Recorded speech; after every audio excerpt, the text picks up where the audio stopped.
fish grease. What I'm going to do, my name is Paul, I'm going to bring up your host for the night. Put your hands together, a warm welcome, an excited greeting for your host, my friend, Feigh, everybody.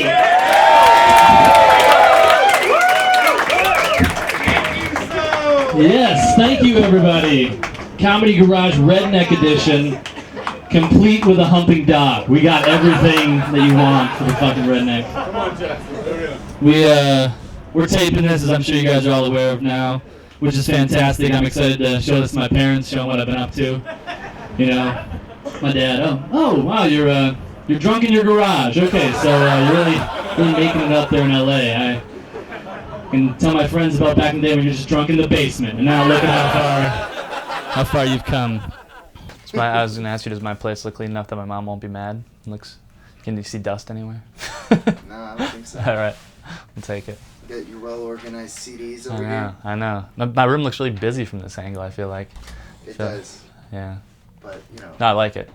This looks like I'm a pack rat. This is how everything is. Just walls of alphabetized CDs and DVDs. It was either that or the coat rack or your bed. Oh, yeah. The closet. So. Have you guys seen Cornell's room yet? Have you done that? Yeah, you got to check out.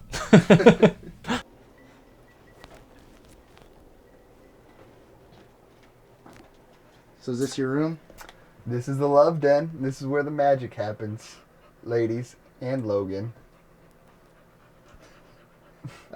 So is this an actually bedroom or is it a different kind of room? It's used to be a laundry room. If you can see here, these are the water and gas lines that go right behind my bed.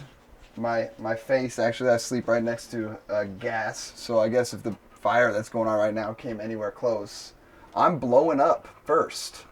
So yeah, I assume this is where the washer and dryer went, and they just used it for storage before I moved in, and it was either this or share a room with Sean, and I was like, fuck it, let's do it. I can get in this room easy. I got a nice entertainment center, got a 13-inch TV, Xbox, and GameCube, DVD/VCR player, and I got everything I need, man. I'm living here. Paul Jackson. Nice, man. Well, go ahead, Paul. Okay, tell me about how the Comedy Garage came to be. You know, it's kind of fuzzy. Because I think every time we've done shows, we've just gotten so drunk, we don't really remember any of them. All right, well, pretty much, I think what was going on was Sean, Cornell, Paul, and myself, we were kind of just getting sick of getting booked at all the great choice rooms in LA. So kind of decided, you know, we've been doing so many great shows that we should probably just start doing a show in a garage. That's the logical progression in your career. You know, you reach the top and then you scrape bottom.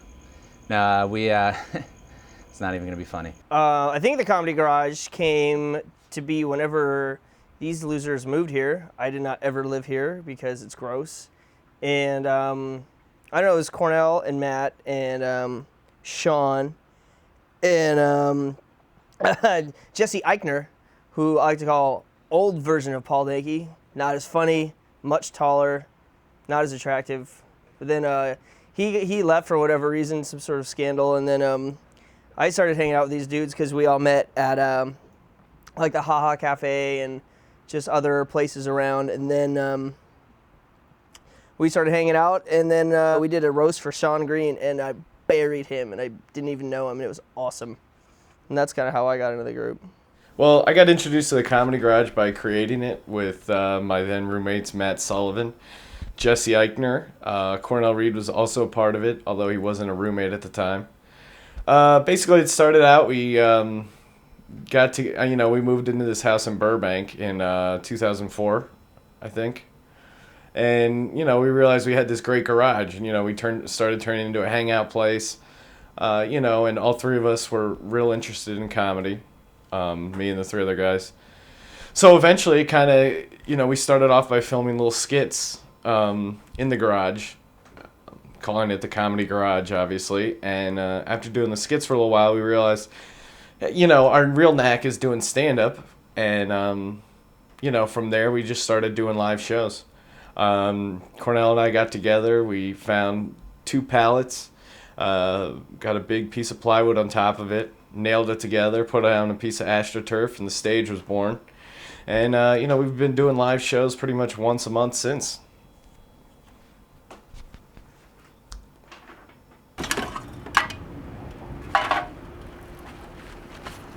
Taking out the recycling?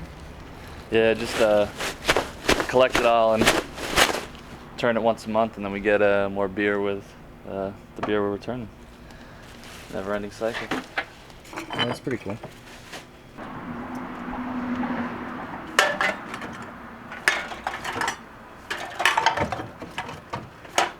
Hey, look at that. It looks like a nuclear bomb. What is that? The wildfires. So like creeping up on the Comedy Garage.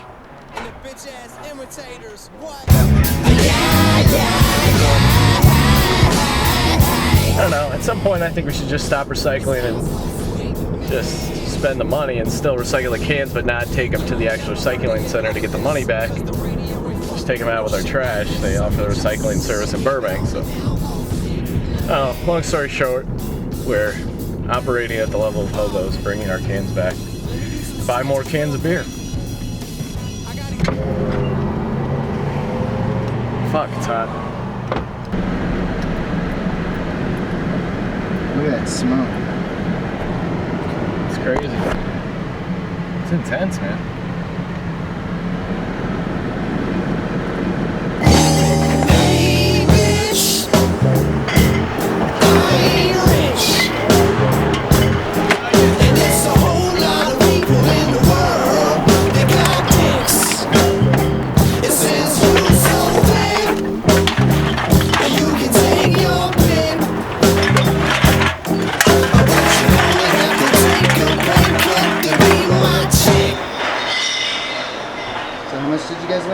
$44, so that should be enough for the next party.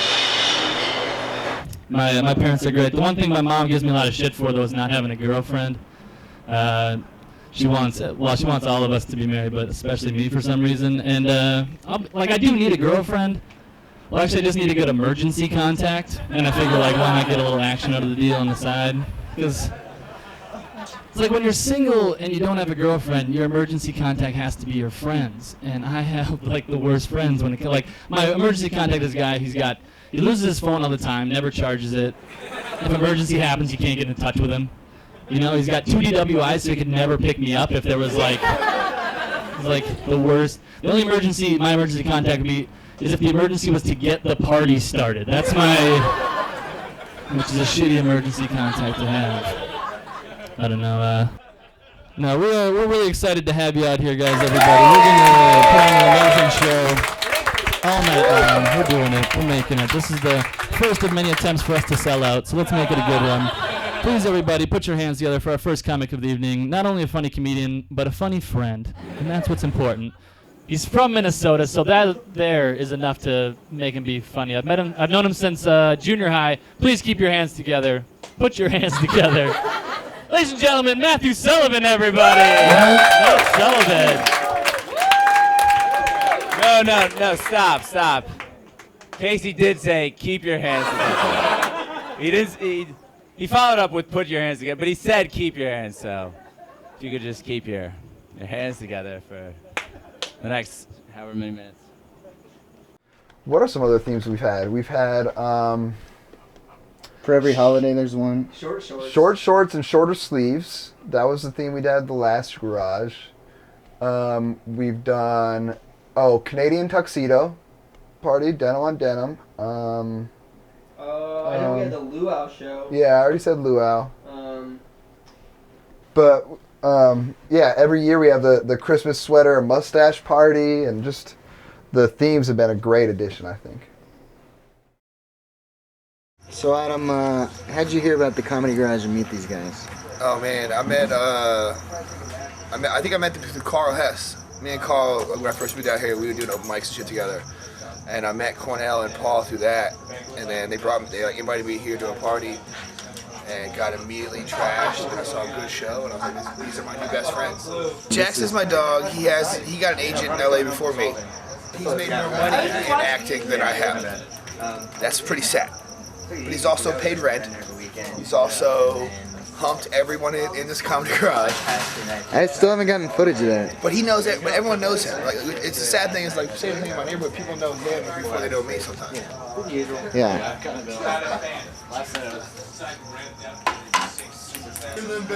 So Sean, you have an internet radio show? Yeah. Yep. Green Room. Check it out. SeanTGreen.com. Yeah, let me know a little bit about it. So much stress on my mind, it's hard to stay sober. To decrease the load of the weight on my shoulder, I hit the liquor store for another can cold. Reuse my debit card, I hope it ain't over the limit. Cause you know what that be, another 25 for the overdraft fee. Where does that go exactly? I don't know exactly, but it isn't to the lower class people. Sean, say make money, money, make money, money, money. Make money, money, make money, money, money. Say get money, money, get money, money, money. Get money, money, get money, money, money. When I say green, you say room. Green. Room. Green. Room. You fucked up. God, it was so simple. Oh, wow, man. dude. You destroyed it, man. Thank you very much. Thanks, man. Wax, killing it, man. We're not the only ones who think so. I recently saw on Twitter the great Talib Kweli gave a shout out to Wax. So, Yeah. I mean, you know, you're blowing up in all sorts of ways, but I know, you know, doing any sort of art, having someone established or someone that, you know, you kind of, I'm guessing that you looked up to him at some point. Yeah, he was actually a very, very big influence on me, definitely. Cool. Oh, okay. Logan's set. Sorry about that. Where were we? God damn, I'm so glad it fucking cooled down. It was fucking hot today. It's hot. I actually drove by an abortion clinic, and they were frying eggs on the sidewalk. Eggs on the sidewalk.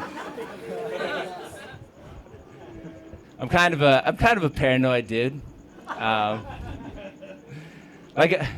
not proud to admit I'm still kind of afraid of the dark, you know. Not as much like the dark as like the shit that lurks in the dark. That's the shit that bothers me, really, you know? Like, anytime I'm out, like, walking the street by myself, like, I'm convinced someone's just gonna jack me. Just straight jack me. You know? So I came up with a way to overcome that fear. What I do is, anytime I'm out at night by myself, if I'm wearing, like, a sweatshirt, I'll throw the hood up. Okay? Then I get this fucking mean look on my face. Like I'm out robbing motherfuckers. You know? Right now, I'm a full-time writer. Oh yeah? Mm-hmm. What are you writing for? We're doing a movie for Warner Brothers. And, you know, hopefully everything goes well and it actually ends up getting made. Aside from that, right now we're actually working, we have another movie that we went out with that's getting produced by Red Hour, which is Ben Stiller's company.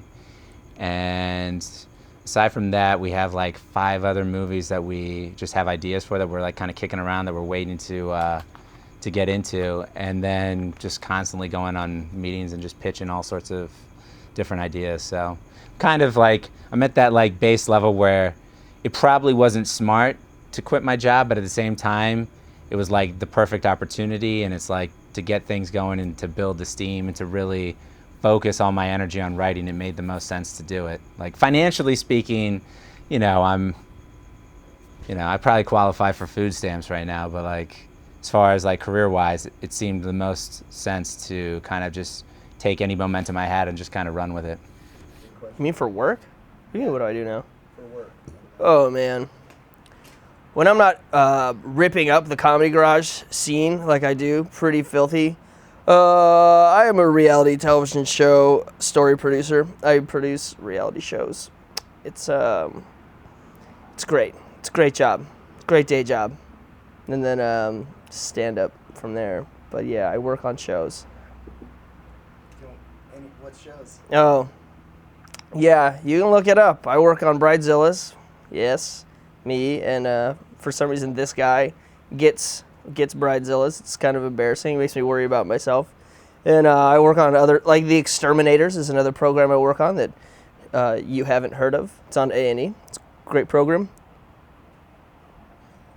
Right now, I work at the Disney Studios. I'm a senior secretary, as I get called in the union I'm in, the Office Professionals and Entertainment Union, OPIEU for short.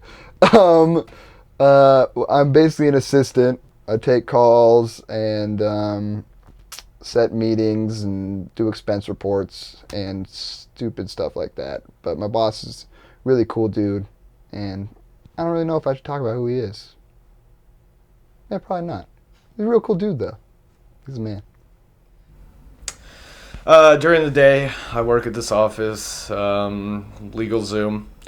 I work in trademarks. It's mind-boggling boring. Developing carpal tunnel. What I hate about it is I just feel like I'm wasting my life. Like I have a great brain and I'm just using it to do these mindless minutia and just really mundane, boring tasks. I guess the major upside is, you get health insurance, stuff like that. I have all my evenings free to do comedy. And, also you're sitting on the internet, so as far as like emailing people, sending out stuff, updating my website, you do have the opportunity to do that. So I guess it has some benefits, but in general, it's just pretty boring. What do you do now for a living? I work at a corporate office that's I work at pretty much the most boring place you could ever work. It's slightly soul crushing, but pays the bills and lets me do what I want to do on the nights and weekends. So. Do you not want to say what it is? Yeah, well, not because I am embarrassed I worked or anything, or not that I feel like I give a fuck, but I just like... Just like your job? No, I just don't really... I feel like in case one person sees this and somehow it promotes the business that I do, I don't want to... I mean, it's just such a shitty job that I don't know. I feel like fuck them, I don't want to... Like, I've already wasted too much time talking about it. It's such a worthless place. But that's the thing. I'm like the happiest guy in the world. I never am mad or pissed off. I'm real easygoing, but my job just really sucks. So it's like someone's holding you in a cage for like 8 hours a day, and then you finally just break free and you want to get out there and do what you really want to do.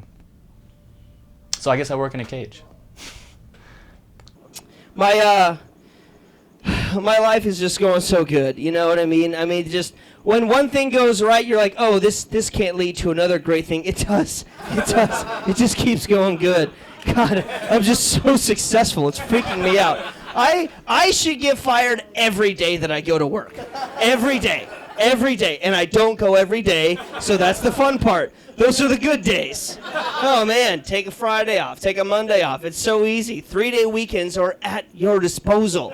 You can have them. Don't let that hilarious calendar tell you when you get a 3-day weekend, because it's bullshit. I feel like right now, if my life was a movie, I'd be at the workout montage stage of my life. You know what I mean? It's just me kicking ass to some sweet-ass Huey Lewis new original. Oh, basically a classic anyway. New classic. So good. It's just me being awesome. Cash registers opening, money coming in, money going out, money in my pocket, money going back out. I drive a Honda now, then it's an Acura, then it's a BMW, then it's a Bentley. It's all good. It's so good. And then the trucks start, and then it's just a downward spiral. Oh my God. You guys enjoying the summertime? Yes. I love it. I went to a Disneyland lately, and I got on the Indiana Jones ride. Boring ride. Whatever. It exists. It's there. Trust me. Check the fact books. It's all there. In front of me, you're not going to believe this horrible family. Disgusting. It was a mother, a father, a son, and a daughter. Gross, right? Okay, we know you still exist, but put that shit behind closed doors. You're freaking the rest of us out. We're just trying to have a normal fucked up family, and you're there with all of your shirts tucked in, and it's scaring everyone. You look like you're about to turn on us. You know what I mean? Be exciting. be exciting in conversation, Will Smith. You gotta be real interesting. Yeah. And they're not. They're just. No, never are. No, That's, of course not. That's their one go-to is that they don't have a TV. That's what they talk about. That's not even they fucking have. Yeah, but it's like I'm too busy to never watch TV because I'm always out doing awesome shit. You don't do awesome shit. No, you sit at home and wish. They like to stand around the water cooler and tell people they didn't watch television the night before. Yeah, well, you know what happened on Seinfeld? Well, I don't, because I didn't watch it. I don't watch TV. Oh, and of course, when it comes on DVD, they'll eat that shit up. Oh my God! Have you heard of Deadwood? People say 30 Rock is good? Mad Men all of a sudden is jerking out about Mad Men. Exactly. I know. Yeah, I knew about Mad Men because I watch it on my TV. Yeah, I've been done watching that shit. Right. It's so hilarious. It's like somebody asking you, have you heard of a band when they're already in the top 40? It's like, yes. Yes, I have heard of Kings of Leon. So what? And? What is your... Oh, no, they're good? Yeah, all right. They're real good, man. Yeah. Thanks. Thanks for that, I guess. I think you'd like them, but you already do, so I guess I was right. I don't have a TV. You got the sexy ass mouth, but you don't know when to shut up. Girl, I love your voice, but you need to learn to hush. And I know your personality don't suck, but baby, I'm about to hang the phone up. You talk too much. You talk too much. Some man of great style must have passed away and left a bounty of velvety blue slippers. I wear 12s, dude. Are you guys looking for redneck stuff for tonight? Ben Davis suspenders. Maybe cut the legs off, make them shorts. Jackpot. That's hot. Yeah. You need hot, baby. Oh, if it was warmer, I could even put on some of this camo shit right here. What are you wearing underneath that? Nothing, man. No shirt. It's so gross. It's just so hilarious. It's gonna be a lot. You're gonna look so gross. If you guys ever want to experience something, just let Jackson fart in your mouth. That will fuck you up for days. This dog farts so much when his owner asks people to watch his dog, he gives them a pill case full of Beano. Like he's like, OD this dog on Beano. Sid Vicious's dog with Beano, for fuck's sake. This dog is unbelievable. Just chill, Jackson. This is great. I got a dog to do every punchline for me. Right? You can't help but like him, right? That's why I brought him on stage, for that likability factor. I can say the worst shit in my life. Hey man, I hate races. But Jackson's cool. Am I right? Yeah, Jackson's cool. Oh man. You're so PC, Jackson. You know exactly when to get off. Oh, yeah. You know what you should ask? You should ask everyone else what they hate about the Comedy Garage, because everybody hates something in here, and everyone gets real passive-aggressive about it, and no one wants to talk about what they don't want in here, but everybody hates some shit. I hate shit. Harold and Kumar things. How many Harold and Kumar posters do we need up in this room? We have 3 Harold and Kumar references. 3 for the second movie, the sequel. Not even the first one, which is good. The sequel sucks, and we have 3 references to it. That's horse shit. I don't understand it. I don't know who feels such an allegiance to that movie. Nobody worked on it. Nobody was in it. It does not need to be in here, but it is. But you know what? They're small enough. They're hidden away. Not enough to Paul. They're not hidden away. They're in the middle. There's like 4 or 5 things. So many things. There's so many better movies. There's a whole section of the garage that's Harold and Kumar. It's like we have a merch table. It's like we have a Harold and Kumar merch table. If you're facing south, you're looking at Harold and Kumar. I think we're working harder to promote Harold and Kumar than we are to ourselves. Paul says everyone hates some sort of decoration. I'll tell you what I don't hate. I don't hate the picture of Logan, because you really could get lost in those fucking eyes. Those are dreamy. And I definitely don't hate Jacob's picture. It's fucking great. Listen, Okay. Everything in here is great. My only beef would be that nude picture. It's just like, I actually don't like it, and it makes me sound dumb to like not like a picture of a naked chick, but she's kind of got football tits. And I know what Sean's gonna say, because he actually hit it. But the strobe light is Sean's natural enemy. Like oh my God, you've never seen a man angrier than Sean with the strobe light on. He just cannot do it. He can't do anything. He's like rendered completely useless with the strobe light on. It's like when you turn a chicken upside down and they can't move. That's like Sean with the strobe light. Why? Oh, I don't know, man. It's just something. It's everything wrong. Everything Sean's against in that strobe light. Like he sees it all of a sudden. He sees like swastikas and people burning the American flag, and just everything he hates is just combined into this one flashing light. It seems like. Yeah, he's definitely gonna show his strobe light. Well, I used to hate the stupid Nintendo beanbag chairs that Cornell had in the garage. He kept trying to pitch the idea of these beanbag chairs, but our floor is really gross in the garage for the most part. No one ever wanted to sit on those beanbag chairs. First, they were clogging up our living room. Then Cornell moved them out to the garage, and well, there's a couple other Cornell things. I keep looking at Jackson for approval for every joke I tell. He just looks bored. I'm like, God damn it, Jackson, what I gotta do? What I gotta do, Jackson? Anyway, guys, this is my time. All I gotta say, get over Casey's face and do the joke. Well, obviously the struggle earlier was when Jessee lived here, or Jessee was in the group, and then he left and I came in. That was things, or is it upheaval there? Definitely people living here or not living here makes things kind of a pain in the ass. Probably the biggest struggle is getting an audience, or has been. It's not anymore. Life is good. Plenty of people want to come to the show. Well, Matt Sullivan had cancer. No, I always want him to talk about that. I want him to be the cancer comedian, but he always avoids it. Oh. Yeah, I mean, well... That's a struggle. That is a struggle.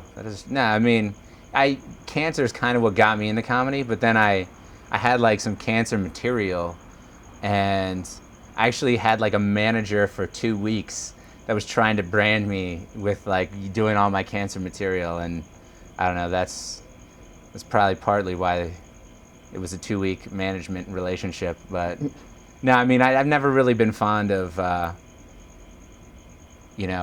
taking something that's such a minor part of who you are and trying to make that a major part of your act. I feel like there's so much more like deep down and like intricacies to each person that stand-up's best when based off of all of those little minor details that make you who you are, and not like the fact that your mom's Asian or whatever the fuck some people get jokes from. I don't know, the struggle. I don't know. It's the struggle that every comedy show has, especially in a town like LA when there's 100 things to do every night and you're running a show that's only on Saturdays. I mean, you have the struggle of booking funny people every week. You have the struggle of trying to convince people to come to the Valley. I mean, if you're not from LA or you don't know California very well, I grew up in Minnesota and I knew that people in LA don't like going to the Valley. It's a tough thing to do, but once you get someone to come out here, the show speaks for itself. You don't really have to do any work after that. It's such a good time, such a fun party, and such a great lineup every week. Every week they do it, that really the only struggle is just try to get people here. Everyone's seen so many bad comedy shows that it's hard to get people to go see stand-up sometimes. But if people come out and see it, they're always interested to come back. Now I guess it's different challenges. A lot of different comedians want to come on the show and stuff like that. So it's, but you don't want to make the show too long. You want to keep the show tight and stuff like that.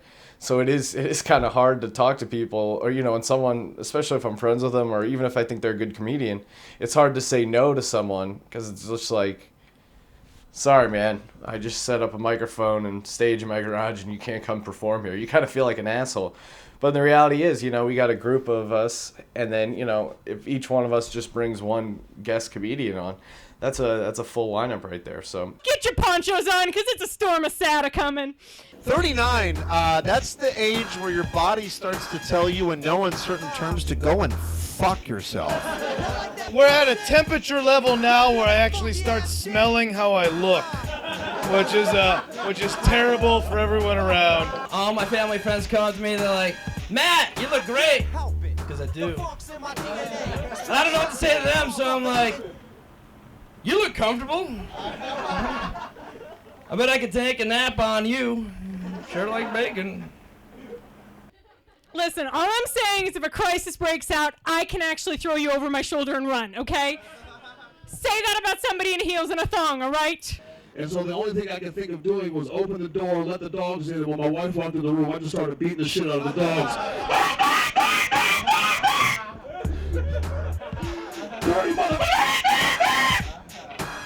My wife just stood there looking at me like, really, motherfucker? Like, I guess the dog shit on the back of your legs, too. We're in Burbank, so I will make note of the most optimistic thing I've seen in this torrential financial climate down in the media center of Burbank. Circuit City went out of business. We lost Circuit City. We lost a business that based itself around a technology that reinvents itself by the minute. And it went under. A perpetual business, it went under. Giant store, Circuit City, replaced within the month by the Halloween Superstore. Never have I seen a more optimistic business venture than someone going, wait, people aren't even buying iPods anymore? This entire warehouse-sized space went under. You know what? Let's talk to the bank. Let's get the loan out. I think I know what people need. I think people need to know that no matter what time of day, 365 days a year, if you need a Frankenstein mask, you can come down to the Halloween Superstore, formerly of Circuit City. People might have only wanted an iPhone once in a while, but people will always want plastic Dracula teeth every day of the year. Well, I do stand up because I just feel like I have a lot of opinions. I have a lot of stories. I love making people laugh.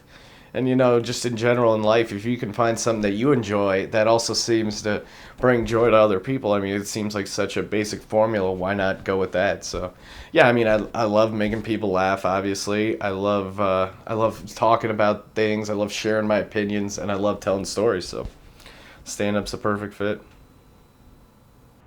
The Comedy Garage has totally helped my career. I've got agents and management, Hollywood starlets knocking at my door. It's great. Lots of ass coming my way. Comps pretty much everywhere.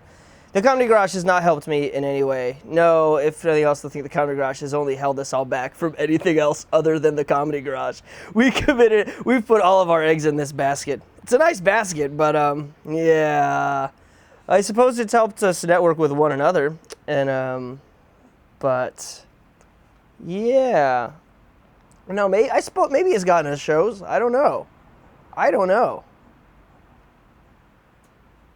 The two things I probably hated the most about comedy were networking and three things, I guess. Networking, having to watch bad comedians to perform, and having to try to force people to get to shows, like bringer shows, stuff like that. Like that stuff was always the kind of things that made it where I would always find myself periods where I'd bounce back and forth between focusing on writing or focusing on stand-up.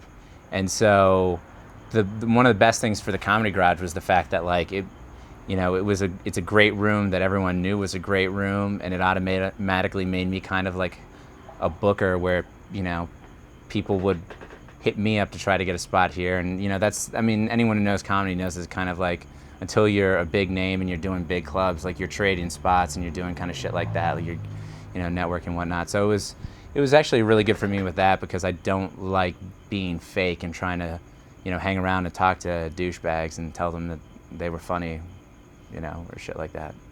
It's not my style. I'm pretty legit. Like notoriety definitely helped with that. I mean, we had our great friend Nick Rutherford, who's not on the show. It's a goddamn shame. He said he had heard about us in New York before he'd ever met us, and he came out to LA with the mission of meeting us and becoming friends with us. So, I mean, if word's already in New York that we're doing a show in our garage, that's ridiculous. You could hear whispers about the Comedy Garage on the streets of New York, and I had to know more about it. On fire. So I think that's definitely how it's helped. All comics in LA I've talked to have at least heard of it. I don't know. I think the one thing that's great about this show, and that's tough about, it's just like, I don't know. People talk about whether stand-up's dead or whether, no one goes out and supports shows, and a lot of it's just, I mean, the comedy clubs. I'd love to perform at them, and I would any time, but they're just set up to not make you comfortable. They're set up to not have you come back. You pay $10 for parking. You pay $10 for your ticket. You got to buy 2 drinks. You're up to $30-$40. Just to watch some stand-up, it kills the process, and it's something you can maybe do once every few months, but that's it. And in order to really, I think, stand-up to succeed again, you need to get people that want to see stand-up every night. You need to get fans. You need to get people who come out again and again, and that's the nice thing about here. It's in Burbank, free parking. We have beer. You can bring your own beer. You see an 80-90 minute show, and then you party before or after. It's like it's such an evening, and it's cheap, and it's fun, and it's always funny. And I don't know. I haven't seen anything else that's quite like it in LA or anywhere else. Come here, buddy. That's what we call a seamless transition at the end, everybody. Okay. So let's pretend we were all just laughing about something I said, right? Oh man. Remember when I did that Disney bit? You guys loved it. And now we're going to bring up your headliner for the night, everybody. A man who is not only hilarious, but also very angry. Please put your hands together for Sean motherfucking Green. Fuck you, Casey. I'm not angry. All right. People and the country at large are fucked up, and I'm just reacting normally. I don't know what's more weird, that Cornell is loving the dog, or I am insanely jealous. Oh, you don't fuck my leg anymore? What, is it going to shit? Look, I don't shave.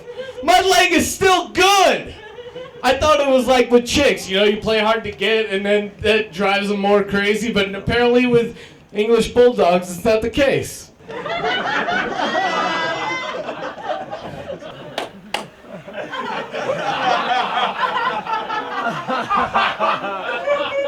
What? Ryan, you're laughing. I know I am, because I'm speaking the truth. This is Los Angeles. People are like, whoa, we're not supposed to speak about the truth. Oh, relax. Sure, the entire Los Angeles is burning down, but let's pretend like we don't care or notice. People shit on LA, but imagine any other city where a month out of the year it almost burns down and people are still dying to move there. LA is fucking amazing. Oh, what? You guys not on board with me shitting on the environment? You guys are doing it every day. What's up? What is that? All right, marijuana. All right, fine. Yeah, now I'm cool. Look out, world. I'm endorsing medical marijuana. Berkeley Clinic, Hollywood. No, don't give some fucking lame shout out for This is California. You don't think people know about medical marijuana clinics? Like, oh my God, they're selling weed legally? Of course we know that. So we just had a grand opening. No one gives a fuck. No one gives a fuck about you or your stupid clinic. What's your name? I don't know. Well, you guys are at 100% capacity. You're a great crowd. Comedy Garage really is a dream come true. Give it up for my host, Casey Feigh. And give it up for Sean Green, his shoulder hair, his fucking teeth with the dip, everything. All right, everybody, if you haven't been in the Comedy Garage before, the party's just started. So we're going to turn on some lights, we're going to keep drinking, and we keep it going. So thanks a lot for coming out. We're here every month, and you've been a great audience. Thanks again. Comedy Garage. It's in the books. Oh, another thing, there's a checkpoint on Hollywood Way and Burbank I'm supposed to warn everyone about. If you're going to drink and drive, take a right, okay? Don't go to the left.